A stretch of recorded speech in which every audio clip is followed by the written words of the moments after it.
Assalamualaikum warahmatullahi wabarakatuh. Waalaikumsalam warahmatullahi. Manakib tongkat Saykhona Khalil. Bismillah tentang sebuah tongkat yang dikirimkan Saykhona Khalil lewat Kiai As'ad Syamsul Arifin kepada Hadratus Syekh Kiai Hasyim Asy'ari. Tongkat yang bukan hanya sebuah tongkat, tapi tongkat yang menyimpan amanah dan makna serta ijazah. Tongkat yang akan menjadi tanda dan tonggak pada zaman bahwa kegelapan yang gulita di bumi Nusantara membutuhkan iradah, gerak dan kebangkitan, bahwa umat dan rakyat membutuhkan cahaya yang disuluhkan para ulama, suluh keadilan, suluh peradaban, suluh keberanian dan suluh kemerdekaan.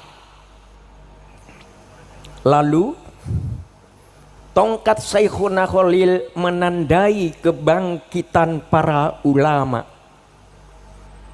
Maka pada tahun 1926 berdirilah Jam'iyah Nahdlatul Ulama, maka memancarlah cahaya Ahlus Sunnah wal Jamaah di bumi Nusantara Indonesia.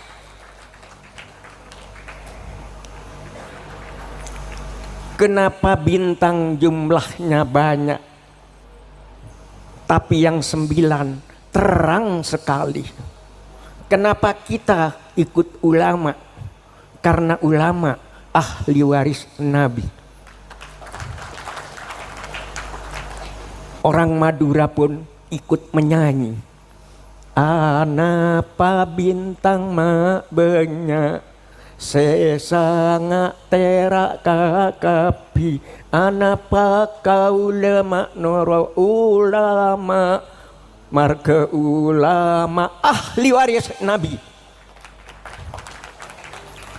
Kegelapan di alam penjajahan disingkirkan dengan doa dan ketakwaan. Maka catatlah dengan tinta madu sari bunga cempaka, setelah Bung Karno memproklamasikan kemerdekaan pada tanggal 17 Agustus 1945, Belanda datang lagi untuk menjajah dan mengkocar-kacirkan perjuangan kemerdekaan. Tongkat Saykhona Khalil tegak kembali menjelma fatwa resolusi jihad yang dicanangkan Hadratus Syekh Hasyim Asy'ari, bahwa angkat senjata mengusir penjajah adalah wajib hukumnya.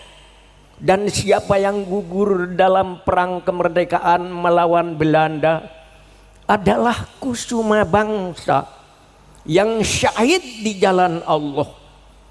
Maka ketika Belanda menyerang Surabaya, kaum santri, tentara keamanan rakyat, para buruh, tukang beca, penjual sate, petani, dan semua menyerbu ke medan perang untuk mengusir penjajah Belanda.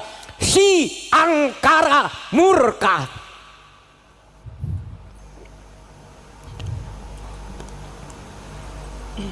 Surabaya banjir darah. Surabaya menjadi lautan api. Dengan fatwa resolusi jihad, peluru musuh menjadi kecil, mitraliur menjadi kecil, tang-tang dan bom musuh menjadi kecil, bahkan maut pun dianggap kecil. Allahu Akbar, hanya Allah yang maha besar, hanya Allah yang maha besar. Itulah hari sakti 10 November, hari pahlawan, dan Surabaya menjadi kota pahlawan. Malam ini kita menyongsong 100 tahun Nahdlatul Ulama. Kita sujudkan dahi ke bumi, kita sujudkan hati kepada Ilahi. Kita kenang jasa Saykhona Khalil, kita kenang jasa Hadratus Syekh Hasyim Asy'ari kita kenang jasa Kiai Abdul Wahab Hasbullah, kita kenang jasa Kiai Haji Bisri Sansuri dan semua pahlawan yang namanya harum karena berjasa kepada bangsa dan tanah air. Hubbul waton minal iman, hubbul waton minal iman, hubbul waton minal iman. Cinta tanah air adalah sebahagian dari iman. Kenapa kita harus cinta kepada bangsa dan tanah air?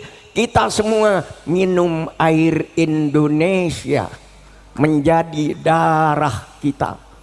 Kita makan beras, buah-buahan dan ikan Indonesia menjadi daging kita. Kita menghirup udara Indonesia menjadi nafas kita. Kita bersujud di atas bumi Indonesia, berarti bumi Indonesia adalah sajadah kita.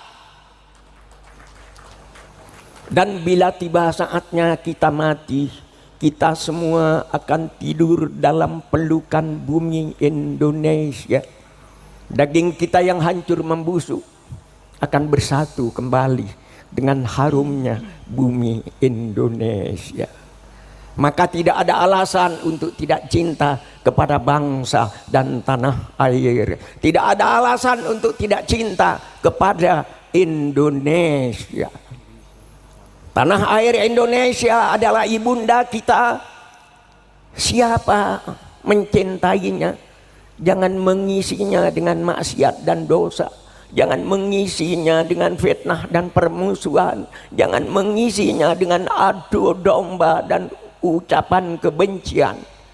Tanah air Indonesia adalah sajadah kita. Siapa mencintainya harus menanaminya dengan benih-benih keimanan, benih-benih ketakwaan, kreativitas, kerja keras, dan kemajuan. Tanah air Indonesia adalah sajadah kita, tempat kita bersujud kepada Allah. Alhamdulillah Indonesia, subhanallah Indonesia, masya Allah Indonesia, astagfirullah Indonesia. Wassalamualaikum warahmatullahi wabarakatuh.